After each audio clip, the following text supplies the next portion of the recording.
हम सितंबर के महीने मिलम जोहार से रास्ता लगते हैं हल्द्वानी के लिए।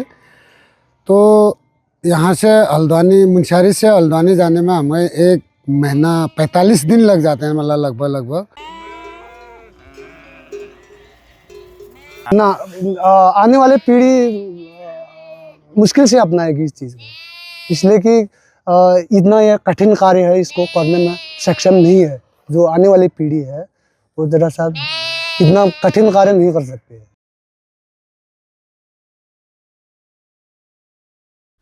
आज के हिमालय को सदियों से जिंदा रखे रहने में यहाँ रहने वाले समुदायों की बहुत महत्वपूर्ण भूमिका है। उत्तराखंड हिमालय में बहुत से ऐसे समुदाय हैं जो अपने प्रकृति आधारित जीवन शैली के कारण इस भूभाग को जीवंत रखे हुए हैं। वन में रहने वाले वनराजी, उच्च हिमालय के रंग और शौका समुदाय और बुग्यालों में अपनी भेड़ें चराने वाले अनवाल इनमें से मुख्य हैं। आज के बदलते समय में नीतियों और जीवन शैली के चलते इन सभी समुदायों की परंपराएं खतरे में आ रही हैं। आज के वीडियो में हम जानेंगे कि इस प्रवास के समय में अनवाल समुदाय क्या परेशानियां झेल रहा है। धारचूला की दारमा, चौदास और ब्यास घाटियों में रंग समुदाय के अलावा ये समुदाय भी शताब्दियों से जीवन यापन करता आ रहा है। इन्हें अनवाल कहा जाता है। माना जाता है कि भेड़ों से ऊन निकालने के कारण इन्हें ऊनवाल कहा जाता रहा होगा, जो कालांतर में अनवाल हो गया। अनवालों के अनेक परिवार आज भी अपने पुश्तैनी व्यवसाय में लगे हैं और वर्ष भर अपने पशुओं के साथ घुमंतू जीवन बिताते हैं। अनवाल लोग बर्फबारी के दौरान अपने हिमालयी ठिकानों से तराई भाबर में चले जाते हैं और गर्मी शुरू होते ही फिर से पहाड़ पर आ जाते हैं। इस तरह इनके 6 महीने मैदान और 6 महीने पहाड़ पर बीतते हैं। उत्तराखंड के पारंपरिक चरवाहे अनवाल इन दिनों अपने वार्षिक प्रवास पर मैदान से पहाड़ों की ओर लौट रहे हैं। तराई भाबर के जंगलों से हिमालयी बुग्यालों की ओर अनवालों की यात्रा जारी है। गर्मियों में हिमालयी क्षेत्र के बुग्यालों में भेड़ बकरियां चराने के लिए निकले ये चरवाहे हर साल 6 महीने का प्रवास करते हैं।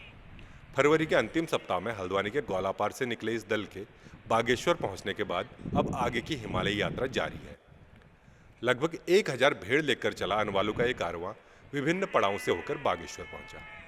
अगले 10 दिनों में अनवालों का ये दल पिथौरागढ़ जिले में प्रवेश करेगा और मुनस्यारी में कुछ महीने रहने के बाद वहां से जोहार के बुग्यालों में 6 महीने बिताने के बाद ये फिर से मैदानों की ओर लौटेगा। सालों से अनवाल का काम कर रहे धाम सिंह बताते हैं कि वो वर्षों से इन्हीं रास्तों से आते जाते रहे हैं, लेकिन अब उन्हें कई तरह की मुश्किलें झेलनी पड़ रही हैं। जंगल में रुकने के लिए परमिट मांगा जाता है और सुरक्षा का भी कोई इंतजाम नहीं है। उनका कहना है कि पहले और अब के समय में काफ़ी अंतर आ चुका है। पहले दल में हजारों की तादाद में भेड़ होते थे, अब ये सैकड़ों में सिमट कर रह गए हैं। मेरे परिवार में मेरे बूबू ने दिल्ली पुलिस में सर्विस की थी 60 साल की। उसके बाद घर आए, उसके बाद उन्होंने बकरी पालन का कार्य शुरू किया था।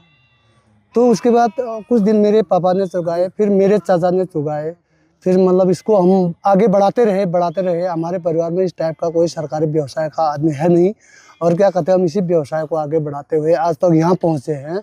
उसके बाद जो है हम अभी तक हमने इस चीज़ को जीवित रखा है। अब आगे को भगवान जाने। इन चरवाहों की आजीविका भेड़ के मांस और ऊन पर ही निर्भर रहती है, लेकिन अब उनकी मांग घटने से उनकी आर्थिक स्थिति प्रभावित हो रही है। अनवाल पुष्कर सिंह मेहता का कहना है कि पहले उन्हें ऊन की अच्छी कीमत मिलती थी, लेकिन अब सिर्फ भेड़ के मांस पर ही निर्भर रहना पड़ता है। साल भर में करीब 250 भेड़ें बिक जाती हैं तो परिवार का भी गुजारा चल जाता है। हम सितंबर के महीने मिलम जोहार से रास्ता लगते हैं हल्द्वानी के लिए। तो यहाँ से हल्द्वानी मुंशियारी से हल्द्वानी जाने में हमें 1 महीना 45 दिन लग जाते हैं, मतलब लगभग। तो 45 दिन में हम वहाँ लगभग जनवरी के महीने वहाँ पहुँचते हैं।